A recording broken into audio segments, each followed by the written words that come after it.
I just realized I didn't give you the answer to that riddle, but you probably knew it anyway. The dog, I think it was a dog tied to a 15-foot leash, was able to get the food that was 20 feet away. It's because the other end of the leash wasn't tied to anything. So it's just a leash was tied to the dog's neck, and then the other end wasn't tied to anything, so he could roam around wherever he wanted to. But again, you probably knew that already. So now here's another one for you. How long will a 7-day grandfather clock run without winding it? Alright, so I'll hope to give you the answer to that at the end. Alright, so the last example that I'm going to show you here is, these are my favorite examples because they require that you use all the skills that you used or that you learned back in the first few sections of this chapter. So I'll show you how that works here in a second. How long will it take? So we're still asking questions about money, investing a certain amount of money, and things like that. So how long will it take?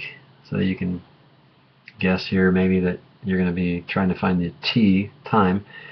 So $2,000 to triple. So 6% interest, triple in value, compounded continuously, and by now you should be pretty solid with that your hair continuously smells good when you use Pert shampoo, and so you get the P times E to the RT. Okay, now I meant to say this in the other video, but don't you dare write E equals. That'd be like writing 3 equals. Okay, E is not a variable. You remember, E is 2.718, and if you want me to sing it again, too bad. So you have E, we already know that's constants, not a variable. A, P, R, and T are the only variables in our equation here. So how long will it take $2,000 to triple? Well, the $2,000 is your initial investment. Okay, so that would be your P. Triple in value, well, we know what that means. That means that we're going to take the $2,000 and triple it. Well, 3 times $2,000 would be $6,000. That's your A. Okay, so if you start with P equals 2,000, then you're going to get 6,000 at the end of a certain amount of time. That's what we're trying to find out. How long is that going to take? Well, if it's earning 6%, that's your R. Remember 6.0%, we move the decimal over to the left, so that becomes 0.06. And then the T is what we want to find out. So using this equation, plug in 6,000 for your A, plug in 2,000 for your P, 0.06 for your R, and the T is, again, that's our variable, and that's what we're trying to find. And you learned that in order to solve an equation like this, the first thing you have to do is divide by 2,000. Now, did we really need to know, this is something that you may not have thought of yet, but did we really need to know how much money we started with? I mean, think about that. Did it really need to tell us that we started with $2,000? In other words, let's just say we started with, let's put over here, let's say we started with $500. And how long would it take to triple if we get an interest rate of 0.06? T equals, I don't know, well, what's 3 times 500? Well, that's 1,500. Okay, well, if we set it up, we get, okay, 1,500 equals 500 e to the 0.06 t, get squeezed out of room here. If we then divide both sides by 500, look what happens. We get 3 equals e to the 0.06 t. Now, please listen to what I'm saying here. We could have started with a P of any value, $10 million. The A would be $30 million. You multiply $10 million by 3 and you get 30 million. But then as soon as you divide both sides by that initial amount invested, you're going to get 3 on the left side.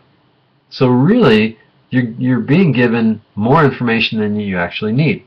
But the information you're given here helps you understand the concept, but I'm really trying to help you with the kinds of problems that you'll actually see probably more often. What's the tripling time? What's the doubling time? What's the half-life? Things like that. Those are common questions that you get in this section and the next one. So, in other words, don't get so focused on what you're starting with. Focus on the concept that if it's tripling time, then there's going to be a 3 there, because the A divided by the P, A is going to be 3 times the amount of P for tripling time. Maybe I'll write that down. Tripling time, A divided by P is 3. Then you're going to get questions that ask you, what's the doubling time? Well, doubling time is when A over P is what? Right, A over P is 2. A is twice the amount of P. So it doesn't matter what you start with. P is 1,000, A is 2,000. P is 5, A is 10. Either way, no matter what numbers you use, A over P is going to be 2 for doubling time, 3 for tripling time, and then I might as well add in for the next section, half-life would be A over P is 1/2, half-life. So in other words, the A divided by the P is 1 over 2, or A is half of P, and it's not going to be A and P in the next section, by the way. It's going to be N and N sub 0, but we'll get to that. Okay, so we're going to use this same formula for growth and decay, bacteria, and all that stuff. So we'll get to that. We'll get to that next week. So back to the problem. I just want to make sure you're good with that, and rewind and play it over and over again until you've got that down. And if you get those kinds of problems in your homework, then you can refer back. So again, we're trying to figure out here what the tripling time is, how long it's going to take for this amount of money to triple. And we know that all we have to do to get that t by itself, remember that t, that's our variable, it's in our exponent, and there's ways that we've learned to solve exponential equations, and the best way to solve this one is to take the ln of both sides. So you have ln of 3 equals ln of e to something. Now we know that ln of e, those cancel each other out. Okay, ln of e to anything is just the anything, like that. And then now the t is in a location that we can get to it, and so we just divide both sides by 0.06, and the 0.06's cancel out, and we get t is equal to ln of 3 over 0.06. Now don't you dare do anything with that other than throw that in your calculator. Okay? So you get ln of 3 divided by 0.06, and you get 18.31. Now you've been writing dollar amounts in each of these, so this is not a dollar amount. You got to read the question again. 18.31, and t in interest rate problems, compound interest problems, is always in years. Okay, so there you go. Probably not going to have time to do the videos right now for your practice problems, but I do want to let you know this. Your practice problems are online. So on the same assignment page that you found these notes and found these videos, there's also a link to the online, it's like an online quiz that you guys have been taking, but it's 5 problems, I believe, pretty sure.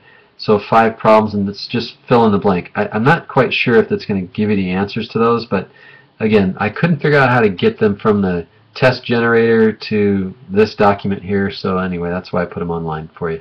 But they are there. I don't know if you can print them out either, but either way, you've got the information you need. I will do in the next couple videos. I'll be showing you the solutions to those, but I would encourage you to don't play those videos until you have a chance to do the practice problems that are online. And I will see you, well, some of you I'll see, periods 2 and 6, I'll see you next week. And period 5, period 1, I'll see you Thursday.